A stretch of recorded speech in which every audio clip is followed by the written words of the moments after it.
நேசமிகு நெஞ்சங்களுக்கு பாசமிகு வணக்கம். இந்த நாள் இனிய நாளாகட்டும்.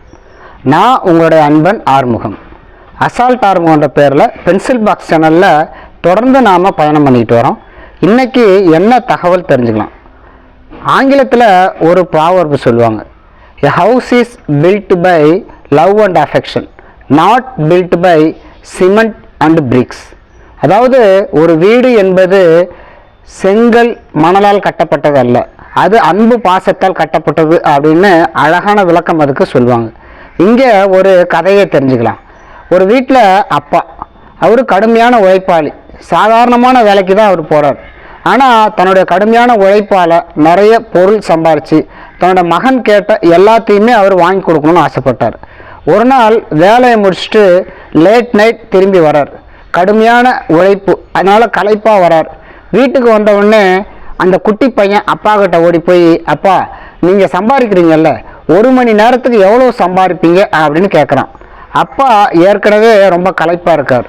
இப்போ அவர் எரிச்சல்ல, போய் படு, உனக்கு வேலை கிடையாதா, ராத்திரி நேரம் ஆயிடுச்சுல, போய் படு அப்படின்னு தன்னுடைய சின்ன பையன், அதாவது இந்த குட்டி மகனை விரட்டுறார்.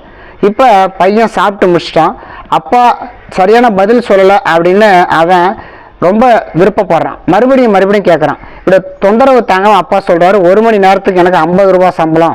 சரி நீ கேட்ட கேள்விக்கு பதில் சொல்லிட்டான், போய் படுத்துரு அப்படிங்கிறார். இப்போ அப்பா கிட்ட மறுபடியும் பையன் கேட்குறான், அப்பா எனக்கு ஒரு 50 ரூபா பணம் கொடுங்க அப்படின்னு கேட்குறான். இல்லை முடியாது, உனக்கு எதுக்கு பணம் அப்படின்னு மறுபடியும் அப்பா விரட்டுறார். அப்பா ஒரு 25 ரூபாயாவது கொடுங்களேன் அப்படின்னு மறுபடியும் நச்சரிக்கிறான். அதுவும் தர முடியாது, இனிமேல் நீ கேட்டனா உனக்கு உததான் விடும், போய் படுத்துரு அப்படின்னு விரட்டுறாரு.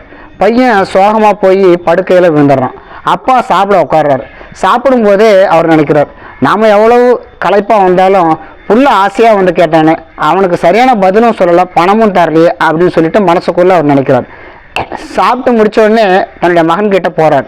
தன்னுடைய மகன்கிட்ட, இந்தாப்பா நீ கேட்ட பணம் அப்படின்னு சொல்லிட்டு பணத்தை கொடுக்குறாரு. இப்போ அந்த மகன் சொல்கிறான், அப்பா எனக்கு பணம் வேணாம்பா, நீங்களே வச்சிங்க அப்படின்னு சொல்லிட்டு அவன் தன்னுடைய படுக்கையில் தலையணைக்கு கீழே இருந்து ஒரு 50 ரூபாய் எடுத்து அப்பாட்ட கொடுக்குறான். நீ எதுக்கு எனக்கு பணம் கொடுக்குற அப்படின்னு அப்பா கேட்குறாரு.